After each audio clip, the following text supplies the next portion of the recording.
Hello friends, this is SP Singh and welcome to Smarter Everyday. प्यारे दोस्तों, इससे पहले वाला जो चैप्टर हमने पढ़ा था हास्याकरण की समझ, उसमें हमने समझा था कि हास्याकरण आखिर होता क्या है ना।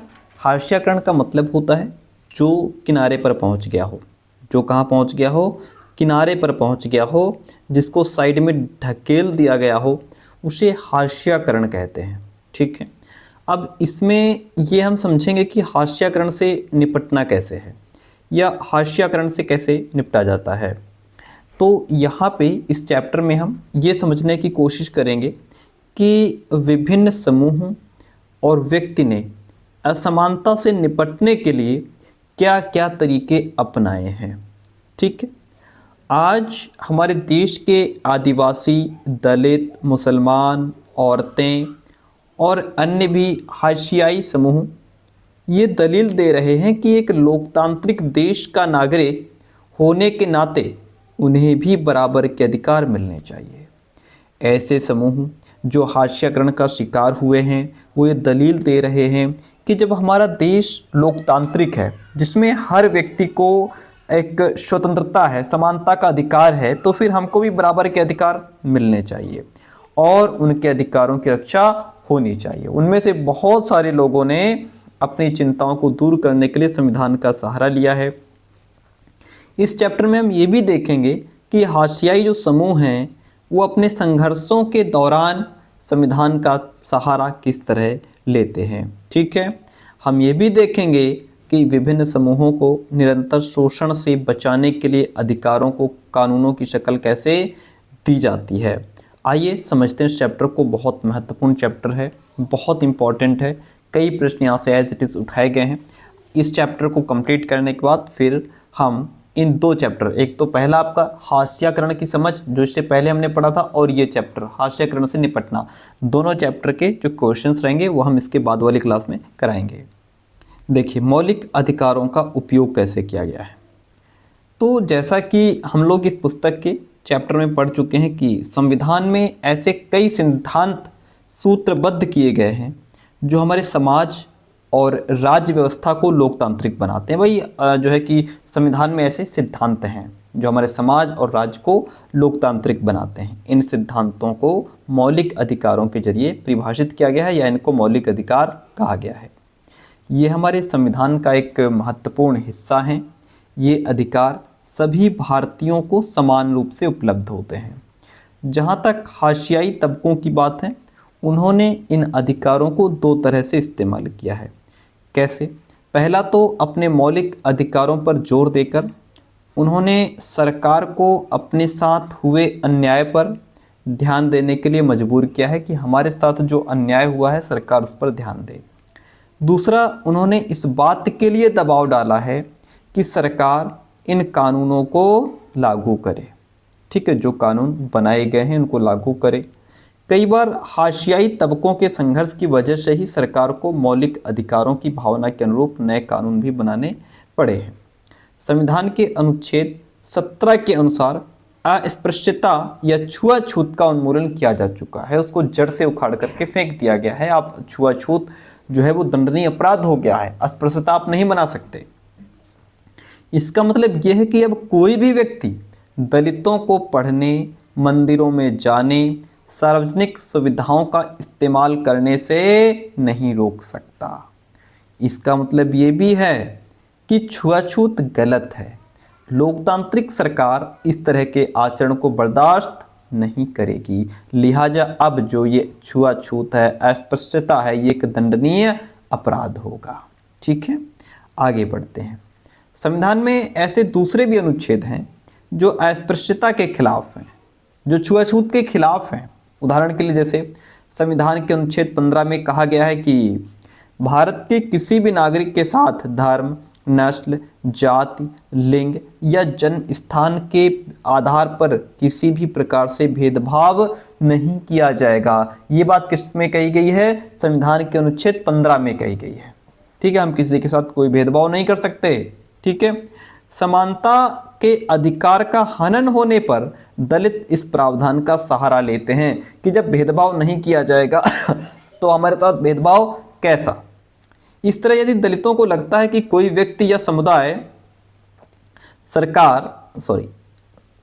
कोई समुदाय या सरकार उनके साथ सही बर्ताव नहीं कर रही है तो वे मौलिक अधिकारों का सहारा ले सकते हैं। उन्होंने बार बार भारत सरकार का ध्यान संविधान की ओर आकर्षित कराया भी है कि देखिए संविधान में ऐसा ऐसा दिया गया है, ये मेंशन है, लेकिन हमारे साथ ऐसा लागू नहीं हो रहा है ना, इसलिए। और इस बात पर भी जोर दिया है कि सरकार संविधान का पालन करे और उन्हें न्याय प्रदान करे।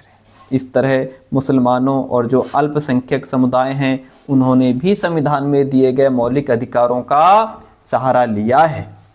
उन्होंने धर्म और सांस्कृतिक तथा शिक्षा से संबंधित जो अधिकार हैं उनकी स्वतंत्रता के अधिकार पर जोर दिया है। जहाँ तक सांस्कृतिक और शैक्षणिक अधिकारों का प्रश्न है, मुसलमान और पारसी आदि सांस्कृतिक धार्मिक समूहों को अपनी संस्कृति की सुरक्षा का अधिकार भी मिला हुआ है। तो इस तरह से विभिन्न प्रकार के सांस्कृतिक अधिकारों की व्यवस्था करके संविधान ने ऐसे समूहों को सांस्कृतिक न्याय देने का प्रयास किया है। इसका उद्देश्य यह है कि इन समूहों की संस्कृति पर ना तो बहुसंख्यक समुदाय की संस्कृति का वर्चस्व हो और ना ही वो नष्ट हो। ठीक है, ये इसका उद्देश्य है। इतनी बात आपने समझी, वेरी गुड। आगे बढ़ते हैं, हाशियाई तबकों के लिए कानून की बात करते हैं। देखिएगा पॉइंट क्या कहता है कि जैसा हमने पहले पढ़ा कि सरकार अपने नागरिकों की रक्षा के लिए कानून बनाती है जिससे उसके नागरिकों की रक्षा हो सके, उनके अधिकारों की, कर्तव्यों की रक्षा हो सके। लेकिन सरकार केवल इसी तरह कार्रवाई नहीं करती। हमारे देश में हाशियाई तबकों के लिए जो हाशियाकरण के शिकार हुए हैं उनके लिए खास कानून और नीतियां भी बनाई गई हैं। बहुत सी नीतियां या योजनाएं किसी समिति की सिफारिशों या सर्वेक्षण आदि के नतीजों पर आधारित होती हैं। सरकार इस तरह की नीतियों को प्रोत्साहन भी देती है ताकि खास तबकों को सही अवसर उपलब्ध कराए जा सके। सामाजिक न्याय को प्रोत्साहन दिया गया है। संविधान को लागू करने के लिए राज्य और केंद्र सरकारें जनजातीय आबादी वाले क्षेत्र हैं या भारी दलित आबादी वाले इलाके हैं उनमें विशेष प्रकार की योजनाएं लागू करती है जिनसे उनको और ज़्यादा प्रोत्साहन मिले। जैसे कि कई स्थानों पर दलितों और आदिवासियों को सरकार की ओर से मुफ्त या रियायती दरों पर छात्रावास की सुविधा उपलब्ध कराई गई है ना। बहुत सारे ऐसे दलित और आदिवासी छात्र हैं जिनको छात्रावास की सुविधा दी गई है, वो भी पूरी तरीके से मुफ्त। क्यों दी गई है? ताकि शिक्षा से संबंधित सुविधाएं हासिल हों उनको, जो मुमकिन है कि उनके अपने इलाकों में उपलब्ध नहीं है वो चीज़ें उनको उपलब्ध कराई जाएं और ये लोग भी आगे बढ़ें। कुछ ज़रूरी सुविधाएं मुहैया कराने के अलावा सरकार कानूनों का भी इस्तेमाल करती है ताकि व्यवस्था में निहित असमानता को खत्म करने के लिए ठोस कदम उठाए जा सके। इतनी बात क्लियर है। आरक्षण की व्यवस्था जो है वो इसी तरह का एक महत्वपूर्ण कानून कहें या महत्वपूर्ण नीति है जिसमें आरक्षण दिया जाता है, छूट दी जाती है। ये महत्वपूर्ण होने के साथ साथ बेहद विवादास्पद भी है क्योंकि इसमें विवाद भी होता है कि उनको आरक्षण मिल रहा है, हमको नहीं मिल रहा है। शिक्षा संस्थान और सरकारी नौकरियों में दलितों और आदिवासियों के लिए सीटों के आरक्षण का जो कानून है वो एक महत्वपूर्ण तर्क पर बेस्ड है।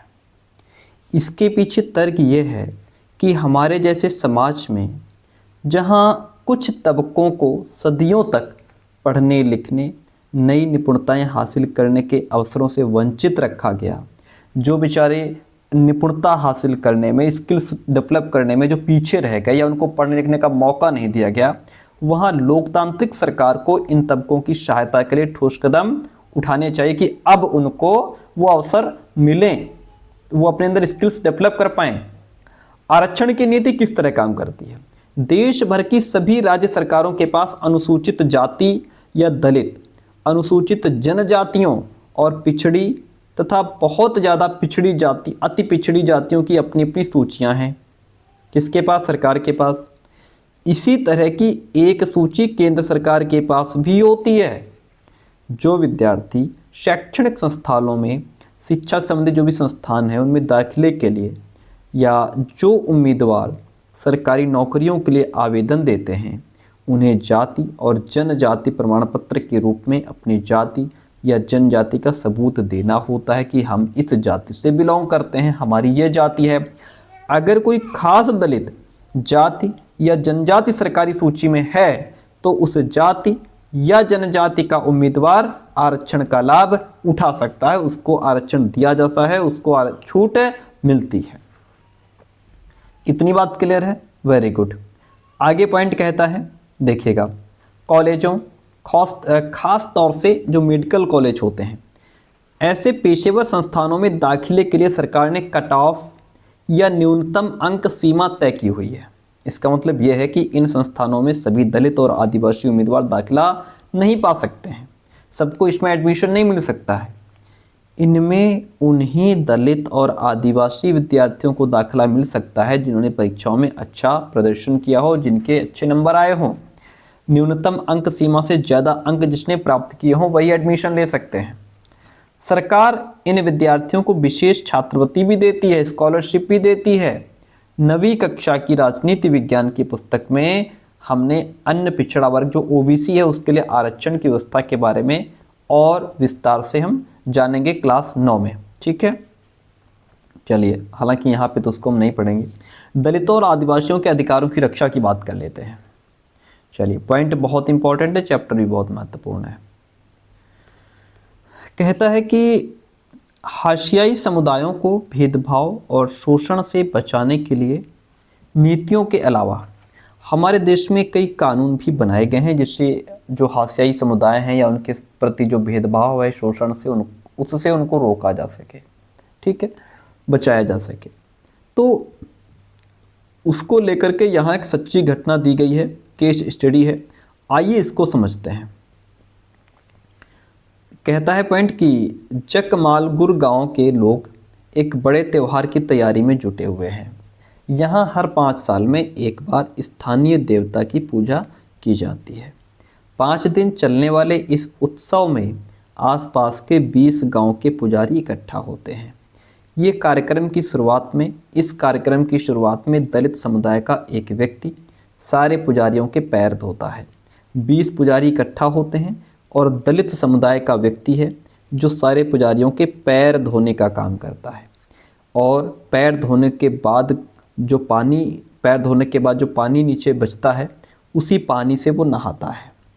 जकमालगुर में ये काम रत्नम के परिवार के लोग करते हैं। रत्नम से पहले उसके पिता और दादा ये काम करते थे, पुजारियों के पैर धो के उस पानी से वो नहाते थे। उन्हें कभी मंदिर में दाखिल नहीं होने दिया गया, लेकिन इस रस्म को उनके लिए एक भारी सम्मान के रूप में देखा जाता था कि ये दलितों के लिए एक भारी सम्मान है, ठीक है।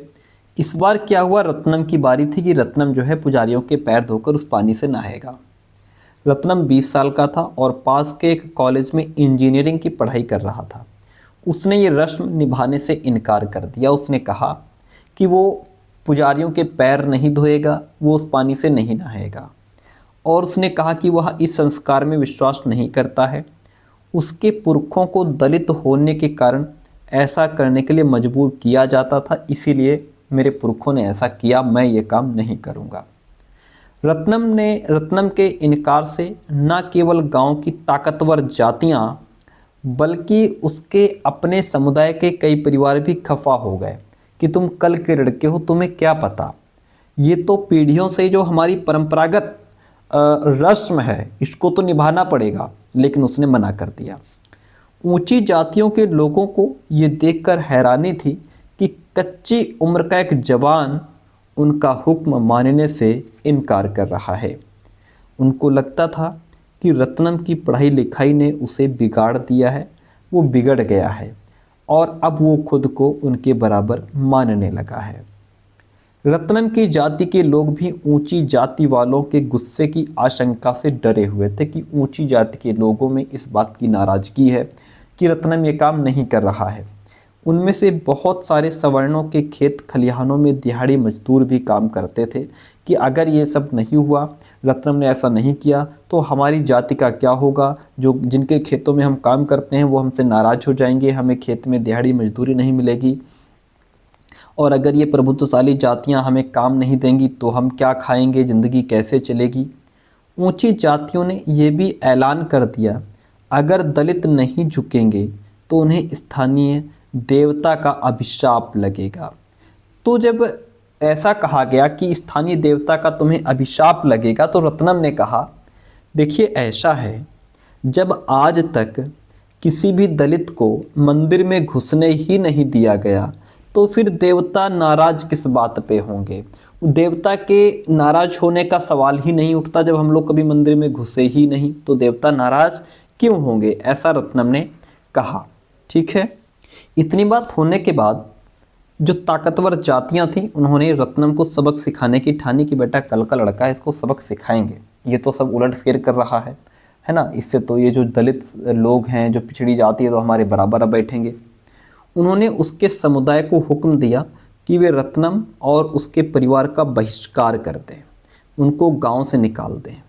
सभी को ये आदेश दिया गया कि कोई भी उसके परिवार से किसी तरह का संपर्क नहीं रखेगा। एक रात को अचानक कुछ लोगों ने आकर रत्नम की झोंपड़ी में आग लगा दी। रत्नम किसी तरह अपनी माँ के साथ जिंदा भाग निकला।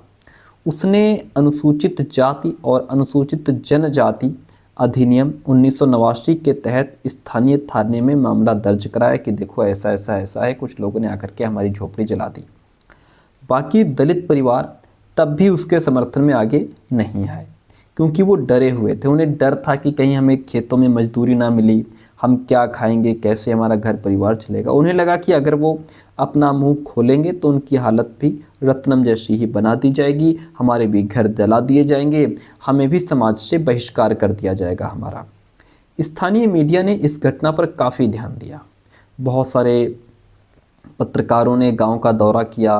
रत्नम को उन्होंने दलित प्रतिरोध के प्रतीक के रूप में पेश किया और अंततः विवादास्पद रस्म तो खत्म कर दी गई, लेकिन उसके परिवार को गांव छोड़कर जाना पड़ा, क्योंकि गांव की ऊंची जातियों ने उसका बहिष्कार कर दिया था। इतनी बात क्लियर है, आइए आगे समझते हैं।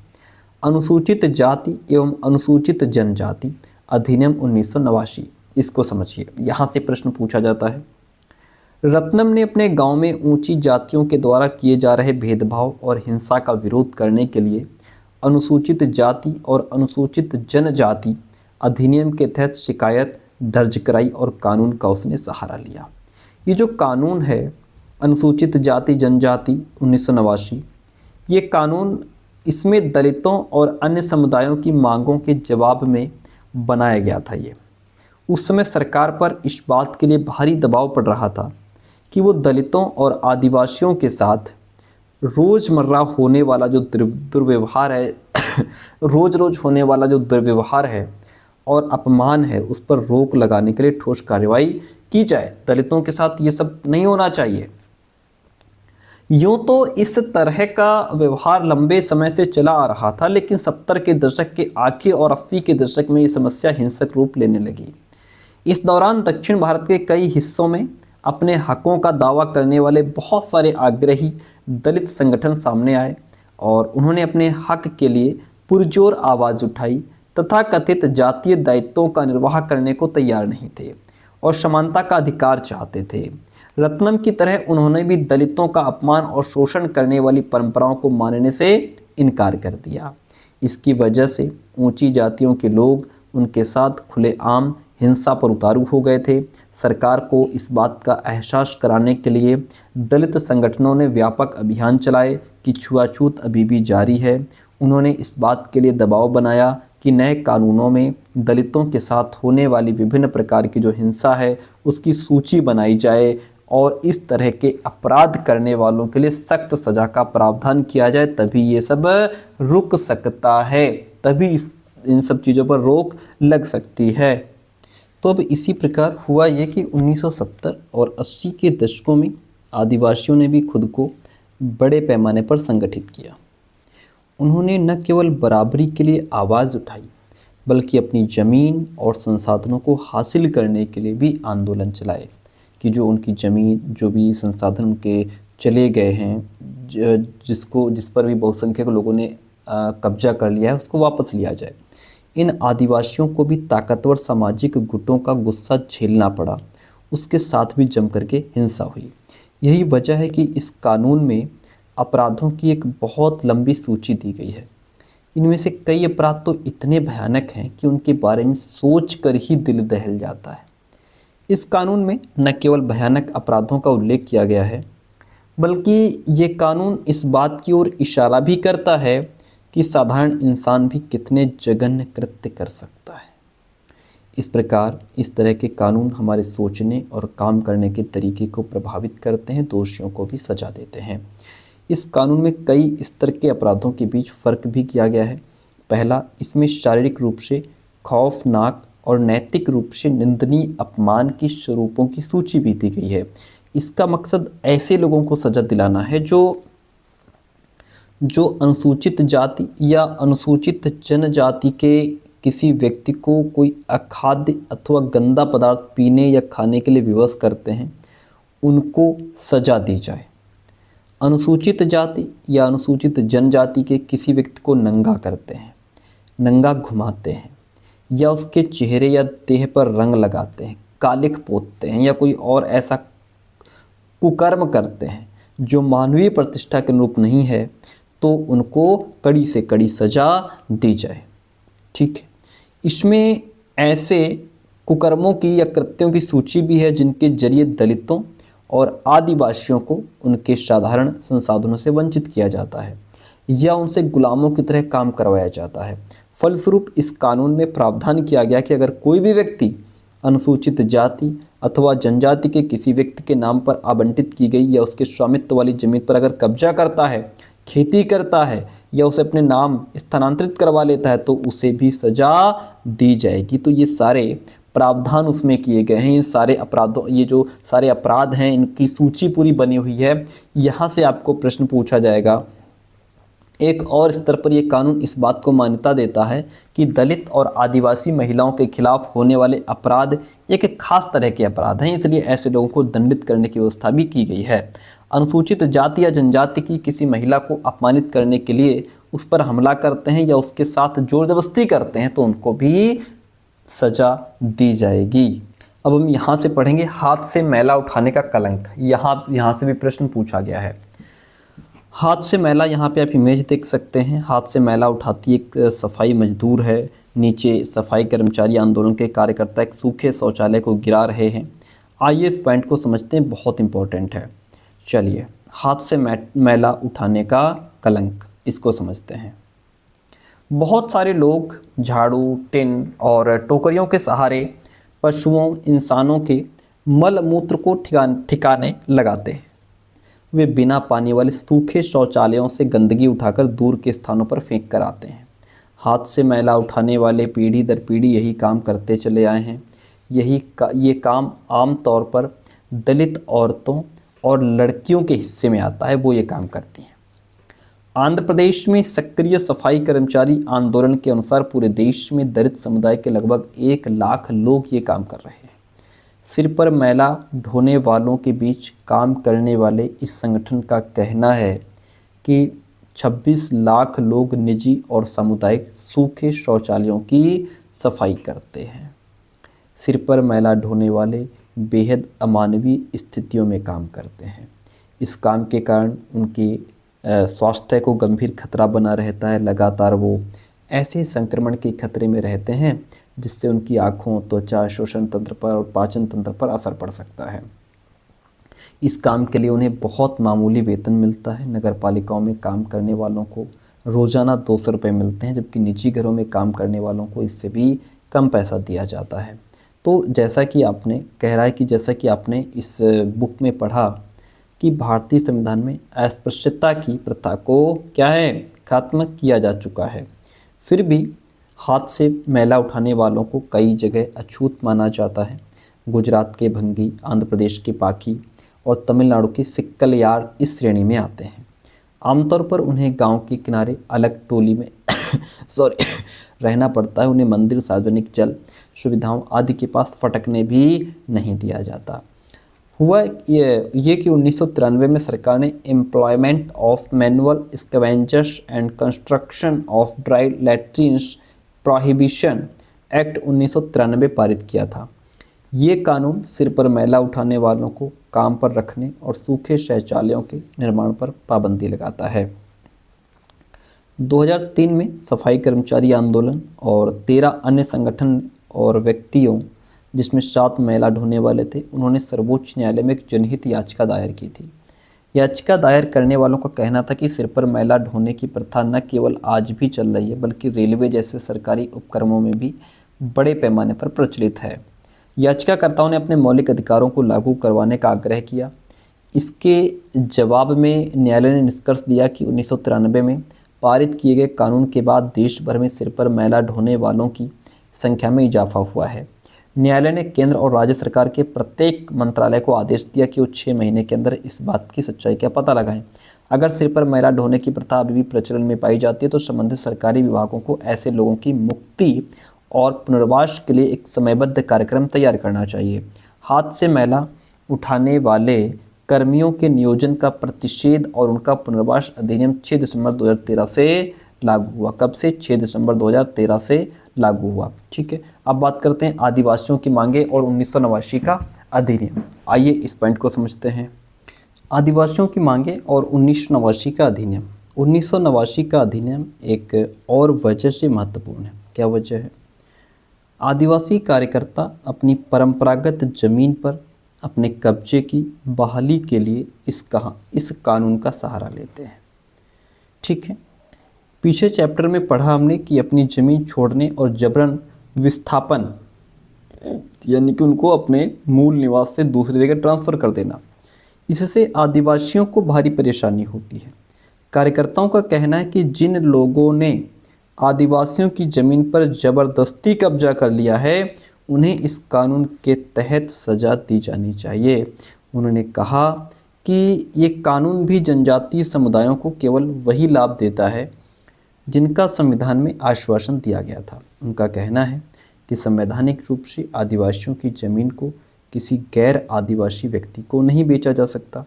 जहां ऐसा हुआ है वहां संविधान की गरिमा बनाए रखने के लिए उन्हें उनकी ज़मीन वापस मिलनी चाहिए। आगे कहता है कि आदिवासी कार्यकर्ता सीके जानू का आरोप है कि आदिवासियों के संवैधानिक कानूनों का उल्लंघन करने वालों में विभिन्न प्रदेशों की सरकारें भी पीछे नहीं हैं, जहां से कानूनों का उल्लंघन हो रहा है।